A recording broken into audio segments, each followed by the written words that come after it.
Well, hello there. It's me, your favorite math teacher, Mr. Marquez. How you doing? I hope you guys are doing well and staying safe. Today's video lesson, we're going to continue working with solving systems of equations by elimination. This is going to be our last conjoint Algebra 2 and Algebra and Trigonometry lesson. From tomorrow's video on, you'll see that there's going to be a separate video for Trigonometry and a separate video for Algebra 2. This video lesson is going to be short and sweet, okay? So let's get to it. Let's not waste too much time.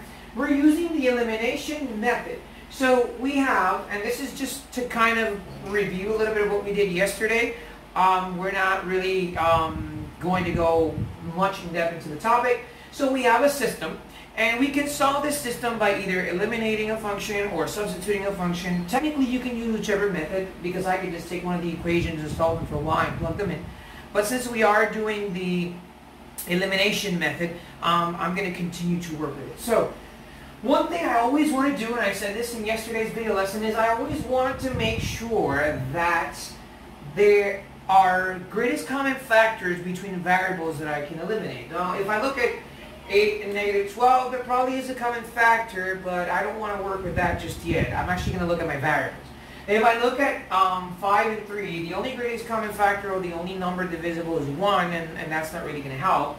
So I'm going to look at 2 and 4. What greatest common factor, what number is divisible by 4 that is also divisible by 2, or what is the least common multiple, however you guys want to say it. Well, the smallest number that is divisible by 4 that is also divisible by 2 is actually 4.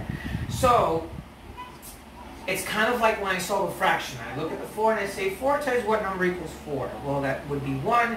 So I really don't do anything to this second equation. I look at the first one. 2 times what number equals 4?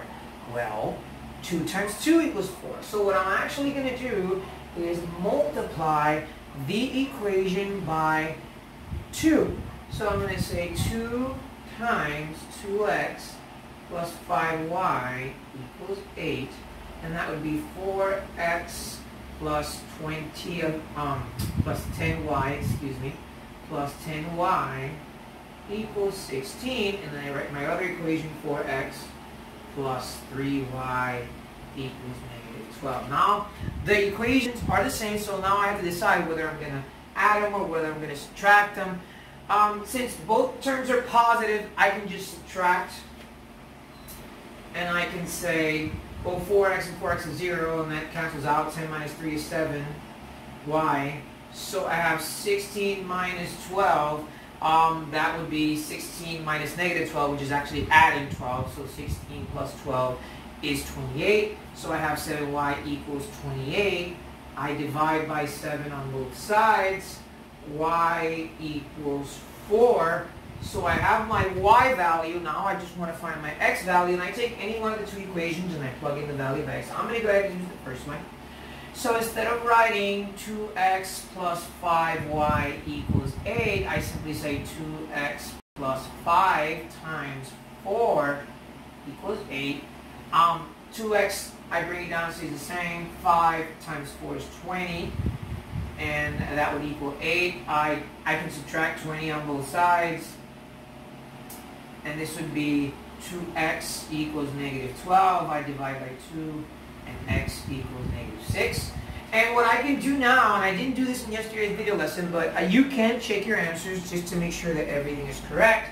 So I can just rewrite my system and say 2x plus 5y equals 8, and 4x plus 3y equals negative 12, and I just plug in my values.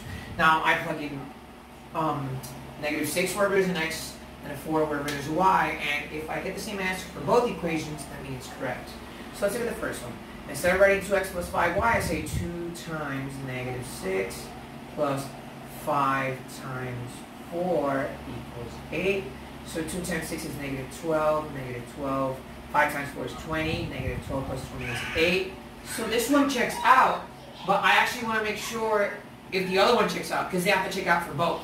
So I do the same thing, and I write 4 times negative 6 plus 3 times 4 equals negative 12. 4 times 6 is negative 24. 3 plus times 4 is 12. Negative 24 plus 12 equals negative 12.